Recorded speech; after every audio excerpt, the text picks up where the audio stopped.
Hello बच्चों, आइए प्रश्न को पढ़ते हैं। क्या 38 श्रेणी -18 -14 -10 डैश डैश डैश का कोई पद है? सबसे पहले हमें इस प्रश्न की मुख्य अवधारणा को समझना होगा। यदि हमें कोई पद यह दिखाना है कि यह श्रेणी का भाग है तो इसके लिए हमें क्या करना होगा?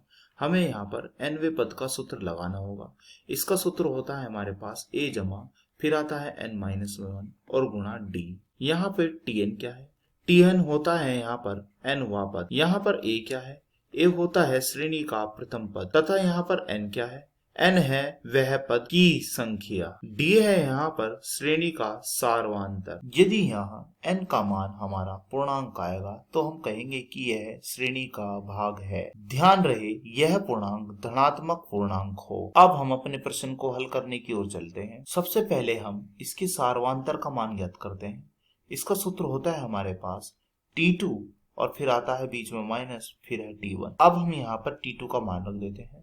t2 का मान है यहाँ पर हमारा -14, तो रख दीजिए -14। फिर है बीच में माइनस, फिर है t1। t1 कितना है? t1 है -18, तो रख देते हैं इसके स्थान पर -18। तो यह हमारे पास कितना आएगा? यह आएगा कितना 14, फिर माइनस और यह वाला माइनस यहाँ हो जाएगा, यह प्लस और बचा कितना फिर 18। तो 18 है प्लस का, 14 है माइनस का, तो यह आएगा हमारा +4। तो हमने d का मान ज्ञात कर लिया है। अब हम nवां पद का सूत्र लगाते हुए n का मान ज्ञात करते हैं। तो इस सूत्र के अनुसार सबसे पहले आता है हमारे पास tn। तो tn कितना है हमारा? यहाँ हमें यह दिखाना है कि क्या 38 इस श्रेणी का भाग है। तो मान लेते हैं वह tn है हमारा यहाँ पर 38, तो लिख लेते हैं। तो tn बराबर है हमारा यहाँ पर 38, तो इसके स्थान पर रख दिया हमने 38, फिर बराबर। फिर आता है क्या है सूत्र में? सूत्र में आता है फिर हमारा a यानी कि प्रथम पद। प्रथम पद है हमारा यहाँ पर -18, तो रख देते हैं यहाँ पर हम -18।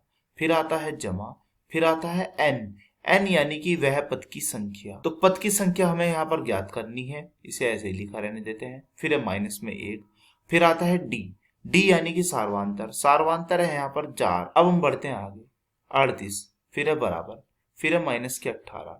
4 की गुणा n में कर देते हैं तो यह हो जाएगा हमारा 4n, फिर 4 की गुणा 1 में यानी कि -4। अब हम बढ़ते हैं आगे, यह 38 हमने ऐसे ही उतार लिया, फिर है बराबर, फिर है -18 और -4, यह हो जाएगा -22।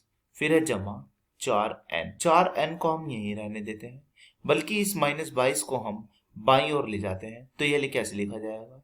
यह लिखा जाएगा 38 और फिर माइनस का होकर के यह हो जा बन जाएगा इधर बाईं ओर प्लस का, और प्लस में 22 ऐसे लिखा जाएगा। तो यह हो जाएगा हमारा 4n, फिर है बराबर में, फिर है यहाँ 38 और फिर जमा, फिर है यहाँ 22।